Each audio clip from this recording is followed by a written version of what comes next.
was in my nursing courses and had just come out of my first year of nursing, and the transit manager here was struggling with handy bus and trying to find drivers that suited the handy bus service. So he asked me if I wouldn't mind coming on and really looking at how driving is not just a driver, but also dealing with people with disabilities, and also looking at retraining for that kind of industry instead of just as a conventional driver.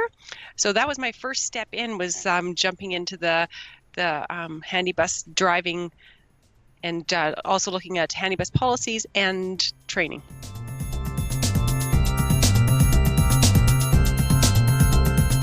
I think that we get to deal with citizens, and we really change people's lives on how they are able to, move around our cities. And I think that's a big thing.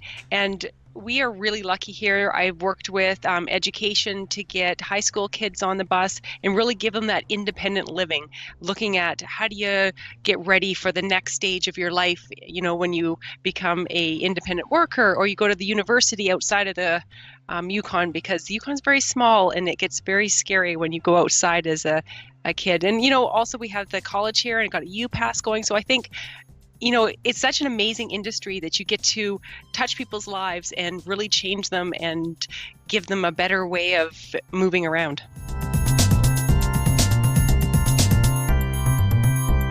That's a very good question. So, realistically, I think that it's women not wanting to push themselves and get out there, and they feel like it's a male-dominated industry and they're not confident enough to just say, no, I'm an expert in what I do and I have value. And I think that's one of our biggest things, is that we really need to step up and say, you know what, I am good at what I do and I am equal to anybody else, and really know that about yourself and just push yourself. I don't think it's anybody else except who we are. And we always think that we're kind of in the background doing things, being more the mom of things, rather than stepping up and saying, no, I have what it takes to get into this industry and run it well.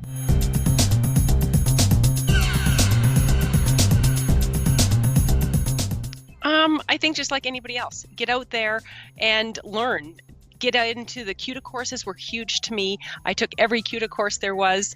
I have gone to all the conferences, because you need to meet, greet, and see who else is out there.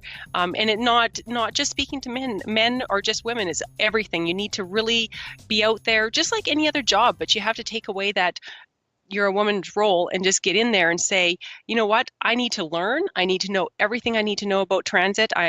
And like I did, I worked from driving to dispatch to, I've done everything possible. So nobody can say, well, you don't know about, and I'm like, yeah, I do. So I think that's really important.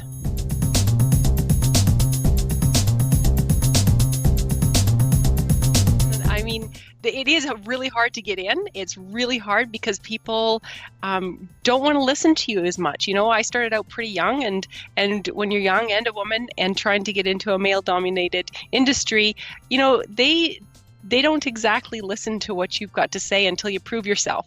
And I think that's it. Just prove yourself. Keep going. Don't take no for an answer. Don't think that you're less because they asked you a question you didn't know it. Get out there, figure out the question, get the answer, and the next time somebody asks you, you're going to have a better answer, because you're pushing yourself to the limit. And so the barriers is what you put up as a barrier, because you only allow people to treat you the way you want to be treated. Get out there and push it.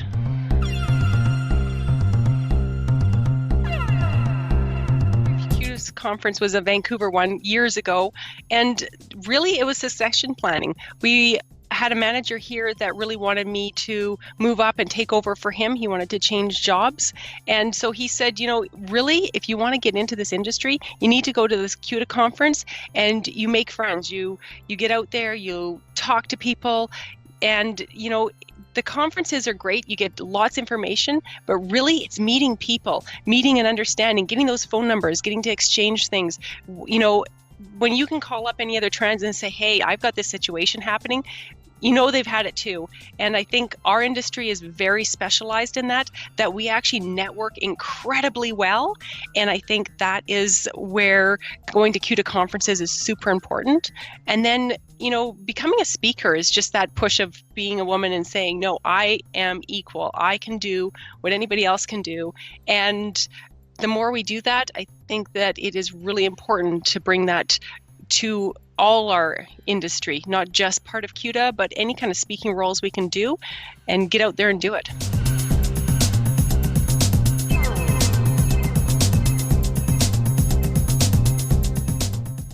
I just think great speakers are great speakers. I mean, it's good to have women out there, and I think that realistically, it's just looking at the spotlight of who is really great in that area. And if it's a woman, then that's who needs to be speaking. I'm not so much that if I go to a conference and it's several males speaking, I mean, I learn from that, right? I learn from everybody that speaks. And if I have something to say, I put my hand up and say, hey, I've got something to say. And I think that realistically, if there's women out there that when we see our stuff coming out, then just put up your hand and say, hey, you know what? I actually want to speak on that because I have something to say.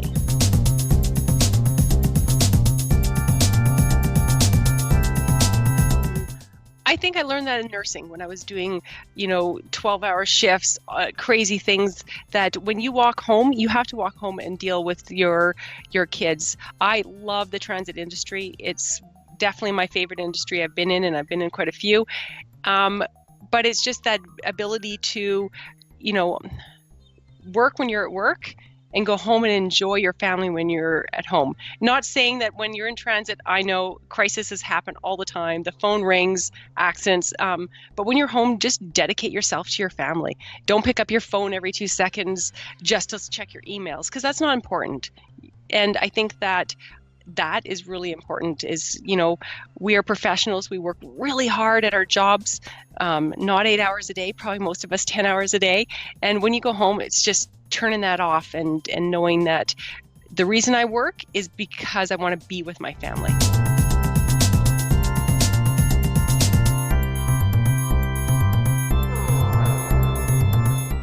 Oh, absolutely. I mean, like I said, I have been to every course possible. I do everything in my power to make sure that I am heard and I am understood, and that I am my expert in what I say. And I think that I definitely had to work really hard at getting to be where I'm at.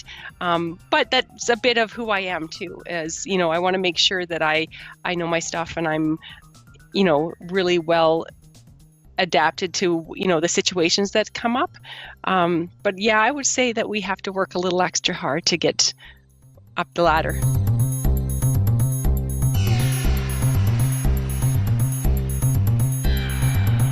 As much in the last 5 years. It's really changed. I mean, CUTA has really did a fantastic job at putting women speakers in and doing these interviews and really pushing, how hard we work.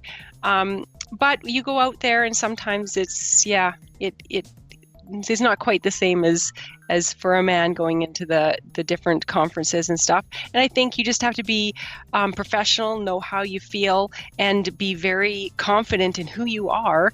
And if there's a problem, speak about it. Don't hide it. Make sure it's open and transparent that no, we're not okay with that.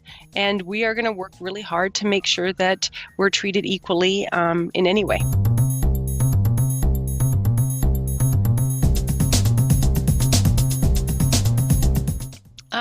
I think that they really need to get out there, work hard, know that they are, in the industry because they love it, and need to push and just go forward. Don't let anybody push you down. Get up and push harder, and don't take no for an answer. Be brave, be strong, and be confident in who you are.